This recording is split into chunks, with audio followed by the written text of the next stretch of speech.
আপনারা দেখতে পাচ্ছেন মরিচ গাছের পাতা কোঁকড়ানো সমস্যা। আপনারা জানেন যে সাধারণত মরিচ গাছের পাতা কোঁকড়ায় সাধারণত দুটি কারণে, একটি হচ্ছে মরিচের মাকড়, অন্যটি হচ্ছে মরিচের ভাইরাস অর্থাৎ সাদামাছি যেটা ভাইরাস বহন করে। তো আমরা আসলে দুইটা জিনিসের কোঁকড়ানোর সমস্যাটা আমরা কীভাবে বুঝবো সেটা আমরা আজকে ক্লিয়ার করব।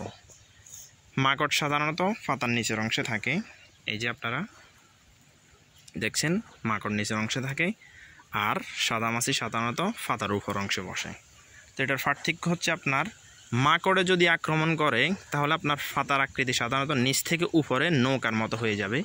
এই যে আপনারা দেখতে পাচ্ছেন নৌকার মতো হয়ে গেছে, এই যে দেখতেছেন নৌকার মতো হয়ে গেছে, আর উল্টা পাশে দেখতে পাচ্ছেন অনেকগুলা মাকড়।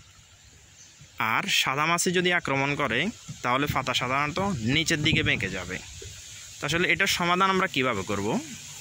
এটার সমাধান করার জন্য এই যে সাদামাছির আক্রমণ দেখতেছেন, এই হচ্ছে সাদামাছির আক্রমণে পাতা সাধারণত নিচের দিকে বেঁকে গেছে, পাতা অনেকটা কোঁকড়াই গেছে। তো এটার সমাধান করার জন্য আমাদেরকে প্রথমত মাকড়ের জন্য জৈবিকভাবে আমাদেরকে এটা দমন করতে হবে। সেটা হচ্ছে প্রথমত আমরা যে ছাই ব্যবহার করি রান্নাবান্না করার জন্য, চুলাতে যে ছাই থাকে এগুলো আমরা পাতাতে ছিটিয়ে দেব। এটা ছাড়া আমরা আরেকটা পদ্ধতিটা দমন করতে পারি, সেটা হচ্ছে ডিটারজেন্ট পাউডার পানিতে গুলে স্প্রে করতে পারি, সাথে আমরা কেরোসিন তেলও মিক্স করে দিতে পারি। এগুলোতে যদি সমাধান না হয় তাহলে আমরা এবার আসবো রাসায়নিকভাবে দমন। তো মাকড়ের জন্য যেই দমন ব্যবস্থাপনা সেটা হচ্ছে অ্যাবামেকটিন গ্রুপের কীটনাশক।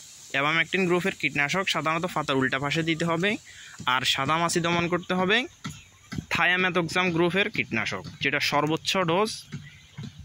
এটা সাধারণত দাম বেশি, তবে আপনারা এটার পরিবর্তে ইমিডাক্লোরোপিড গ্রুপের কীটনাশক দিতে পারেন। এগুলো দিয়ে সাধারণত ফুরা গাছকে ভালোভাবে স্প্রে করে দিবেন। ফুরা গাছকে ভালোভাবে স্প্রে করে দিলে সাধারণত আমাদের এই সমস্যার নিস্তার পাবো। আর এগুলো সাধারণত 7 দিন পর আমরা স্প্রে করতে হবে। তো ধন্যবাদ, আজ এ পর্যন্ত। আসসালামু আলাইকুম।